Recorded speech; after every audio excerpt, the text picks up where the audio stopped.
Hi, this is Liz. And this is Kim. Thanks for joining us for our 7th episode of Season 2 of Keep Up with Liz and Kim. So the calendar has moved over, it has changed, we flipped the page, it's 2025. It is crazy.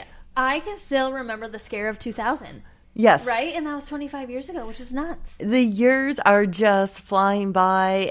I think it's because, there's just so many fun and exciting and new things to do. And Ada just keeps moving along. We're have lots of ribbon cuttings, new businesses. It's an exciting time. It is an exciting time. I'm super excited for what's to come down the pipeline for 2025.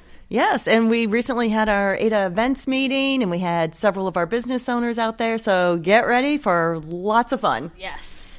All right. On today's show, we have Rachel Stadt. Rachel made a major career change just over 5 years ago. If you've met Rachel, you've probably heard her remark that she has the best job ever. As the executive director of Brody's Bee Cafe, she oversees the operation of several of their Bee Cafe locations that are mostly run by individuals with developmental disabilities. We're excited to have Rachel on the show today.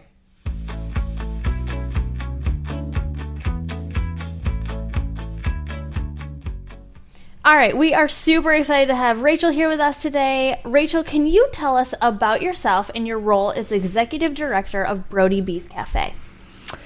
So, I'm Rachel Stadt from Brody's Bee Cafe, which is really now the Bee Cafe. We've kind of done some rebranding, not rebranding, but just the naming because of just the expansion that we've had. So, I live in Alto, Michigan. I have been married 31 years this year.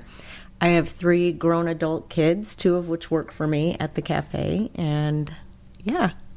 Oh, that's so fun. I had no idea your kids worked at the cafe. Yeah. That's so great. Yes, 2 of them. Yeah, so you get to see them all the time. That's fun. It's good. It's really good because they don't live with us, so it's, Right. Yeah, right. It's good. Did you grow up in Grand Rapids in this area? Nope.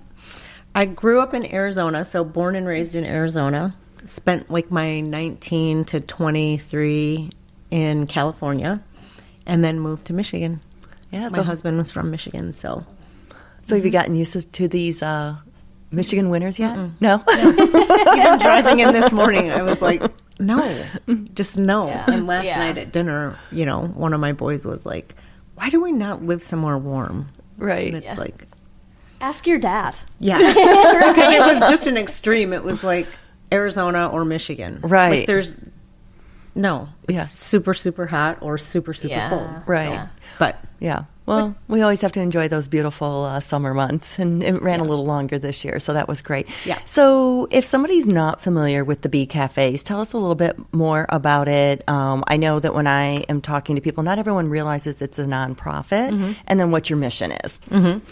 So the mission, that's really kind of fun as a nonprofit, kind of has evolved and changed. And so the mission right now, and really kind of has always been the same, but we are a donor-funded nonprofit that provides meaningful employment to people with intellectual disabilities.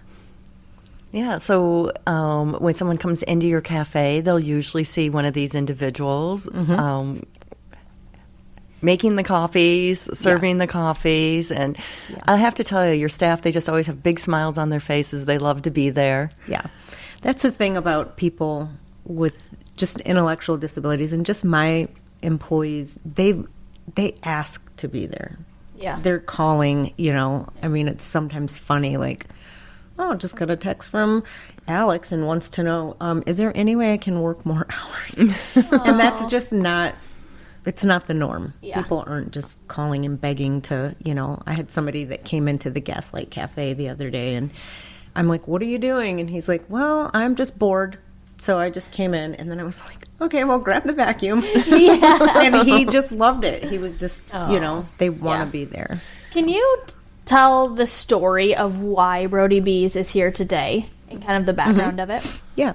So it started, Jenny Cole is the founder. She is a 7th grade English teacher. Actually, I don't think that anybody on the podcast will, from her school, know, but she is retiring this year. So she, when she had the idea of the cafe, had 5 years left to teach.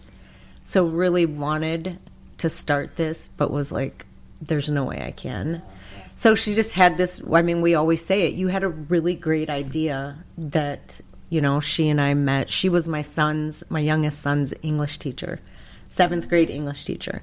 So by the time we met, and I had helped her like in 7th grade do a poetry project, you know, and that's all I really knew of her. And we actually were working at one of our other friends' open house for her son. And our friend was like, why don't you guys work the waffle station? And so I'm like, oh, okay, Jenny Cole, I know, she's a teacher. And we just got to talking, and she started sharing, like, I'm going to open this coffee shop, and it's going to be great, and I'm going to employ people with, you know, intellectual disabilities. And I had worked at a coffee shop when my kids were little because it was something I could do in really early in the morning. So I would work from like 5 to 10, and my husband would be home, and then he'd go to work when I would come home. So it was like, oh, this is perfect. I get to get my fill of grown-ups and then come home and then, you know, be with the kids after that. And so when she was telling me this, I'm like, one, you're never going to make any money selling $2 cups of coffee. Right. Like, so how, and you're going to have people with like these disabilities, like doing it. Like, I just couldn't wrap my head around it. And so for 3 hours, we talked about like how she would do this. And I just told her what I knew about a coffee shop. And, you know, and at the end of it, she was like, I think you should run it. And I was like, no, like, no, not, there's no way. I didn't even know anybody with a disability. Yeah. So for me, I was like, that's impossible. Like, I can't. Well, and it's a little bit of that scare factor too, because you don't know what you don't know. Right. And so she was like, I just want you for like 1 week to just think about it and just see. And I was at a job that it was horrible. I was working for a mental health, like, you know, place, and it was heavy, like every night, just kind of going home with like convinced that my whole family was suicidal and we were all going down, and it was just like, I can't do this anymore. So I just thought, maybe I could try it and see. And so, I called her back up. Like, I was camping that weekend. Well, I did say to her, I was like, wait, one thing is that I don't know anybody with a disability, and I don't know what Down syndrome is. So if you have, like, can you, like, do you have a book or something I can read? Because, like, that's going to be, like, key. I'm going to have to know what that is. And she gave me this book, and I took it on the camping trip, and I was like, okay, we'll see what happens. And so lay down, you know, in my hammock, and the first chapter, it was about a mom who had a baby that was different. Yeah. And I was bawling. I'm like, that's it? Mm-hmm. Yeah. Like, that is it. Okay. Yeah. Like, how shallow am I that I'm thinking? So I called her up, like, right away, and I was like, okay, I'll try it. Yeah. I'll try, and we'll just see what happens. And here we are. Like, here we are. Yeah. Like almost 5.5 years later, and it's just grown. Yeah. Like, so much. But what a gift, too, that you now are in this space that you never thought you would and were scared of, actually. Yeah. And now you are advocating for all of these people. It's amazing. Yeah, these incredible individuals who feel empowered because they have a place to go to work and feel that they're needed. Yeah. It wasn't until after, like, the first 12 that we hired at Brody's. Yeah.